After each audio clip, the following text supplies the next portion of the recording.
Hello, fellow beauty ambassadors. My name is Nicole Kukuza, and I am the founder of Skin Religion, naturally sourced active skincare for professionals.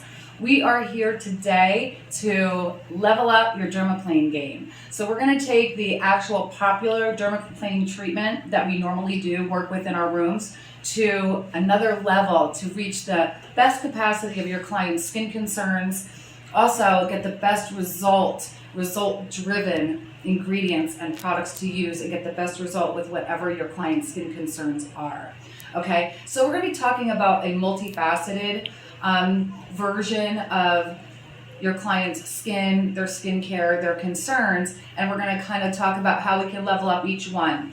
But today, I have my beautiful model Mona here, and her concerns are hyperpigmentation, of course, signs of aging, slagging skin, some fine lines around the forehead area. So we're going to address that with the most simple, effective, and result-driven ingredients, okay? Mixed with our dermaplane treatment. So this is how we're going to start, okay? First thing we're going to do is we're going to cleanse the skin with a really nice, gentle cleanser. So we have to remember when we're dermaplaning, it is manual exfoliation. So our hands and the weight of our hands are going to determine the level of exfoliation we're going to get. So we have to be very mindful of that when we're working with sensitive skin types or skin types that tend to be temperamental. So we want to make sure the ingredients are always nourishing and have nutritional value. So we're going to use Skin Religion's Cleanse. This is a multi-fruit, very gentle cleansing milk. I'm going to put a little bit in my hands. I'm going to start right at the chin, and we're just going to give her a nice gentle cleanse.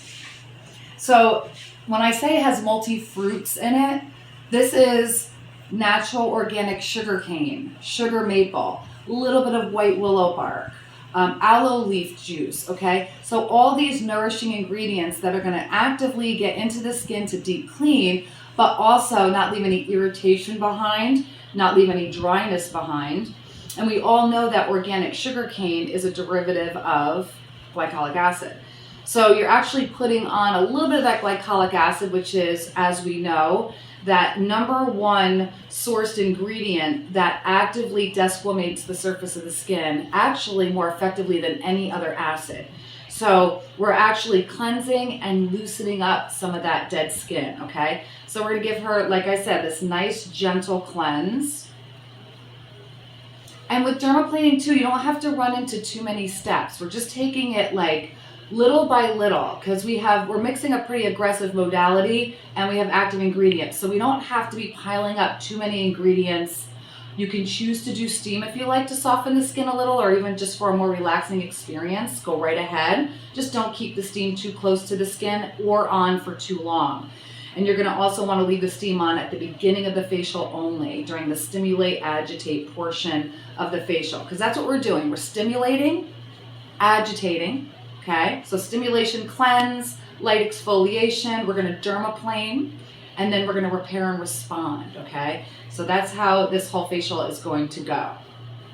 Now, depending on your client's concerns, you have to be mindful of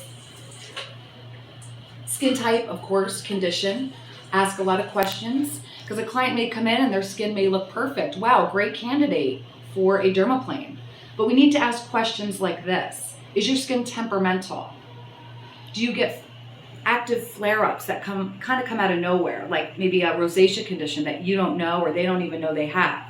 So you have to be extremely mindful when doing a dermaplaning treatment, especially after the first treatment, or before the first treatment, because you don't know their skin that well, okay? So we're making relationships right now. I'm making a relationship with Mona's skin because I've never treated her before, okay? So we're gonna be mindful with our pressure and our ingredients, okay? So she's cleansed. What I'm gonna do next is interesting. I am going to take some of my tonic, because we all know the best thing to do before dermaplane is to degrease the skin, okay? That's what we learn in school. Degrease, get a deeper exfoliation. That's smart, yet when we talk about degrease, we think about products with maybe alcohol in them or acetone, and that can actually compromise the barrier of the skin and make the client more sensitive to the active ingredients or performers that you're going to be using. So I choose to use Optimist. It's my grapefruit tonic. It's just got natural grapefruit juice in it.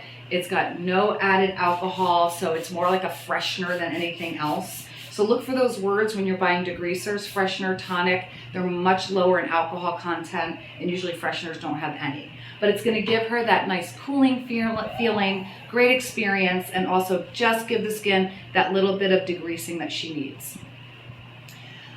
So back to Mona's concerns. She's concerned with hyperpigmentation, fine lines, of course aging. This is all a very common concern. But I'm really going to hone in on that hyperpigmentation. You can kind of see here, she's got it solar right around her eye area, okay? Usually a result of environmental damage, sun damage, could be also melasma, which we should know how to identify melasma. It's a lot harder because it's hormonal. It's a lot harder to lighten and brighten. So we want to kind of have a catch on that. So we have determined that it is more sun related. And we're going to kind of go in those areas with more performing ingredients to help lighten and brighten. So we're going to kind of mix and match the treatment, okay? Now, we all know also licensed professionals are to be doing dermaplaning treatments, okay? There's a lot of people out there that are not working in their scope of practice. They are not certified in these areas, and we need to understand that when clients are going out and coming to you, you have to have your license posted, all your certifications, its credibility, and people want to see this, okay? The people that don't want to see it, you don't necessarily want to be treating, because normally a lot of times you do an oopsie or something happens, then the person comes back and says, I didn't see anything on the walls, I don't even know if she was licensed or he was licensed. You have to have all of your credentials out for the client to see at all times, okay? Because there's a lot of imposters out there.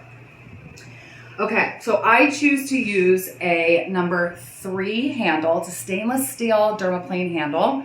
Okay, this is not disposable, okay? You can sterilize it and reuse it, okay?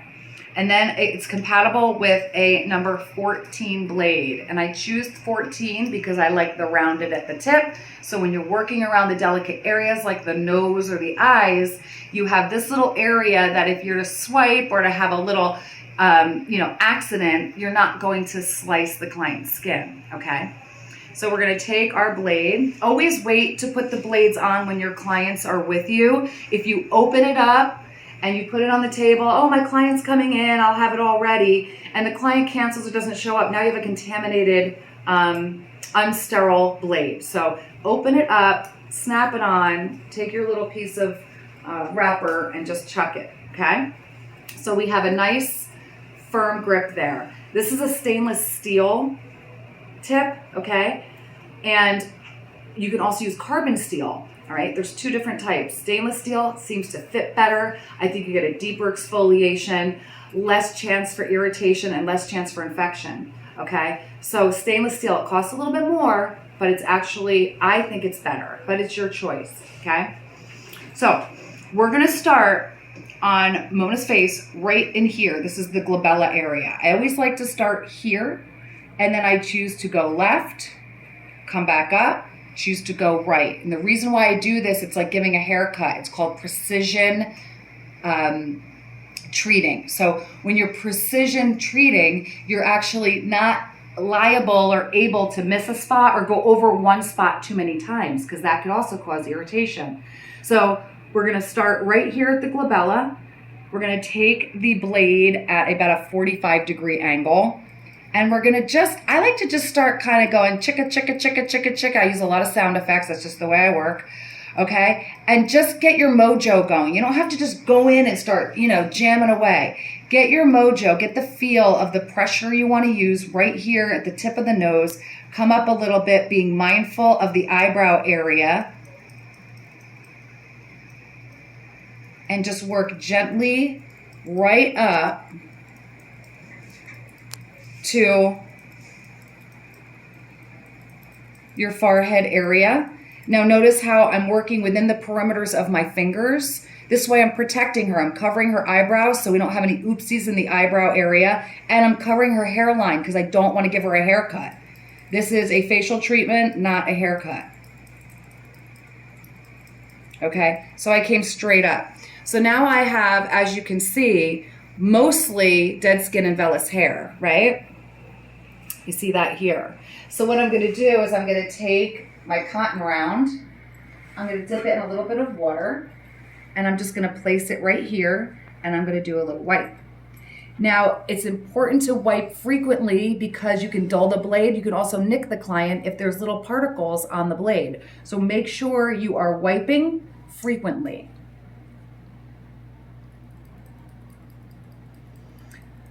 As you can see, I am kind of working my way to the left. And I'm not working too fast, I'm not working too slow.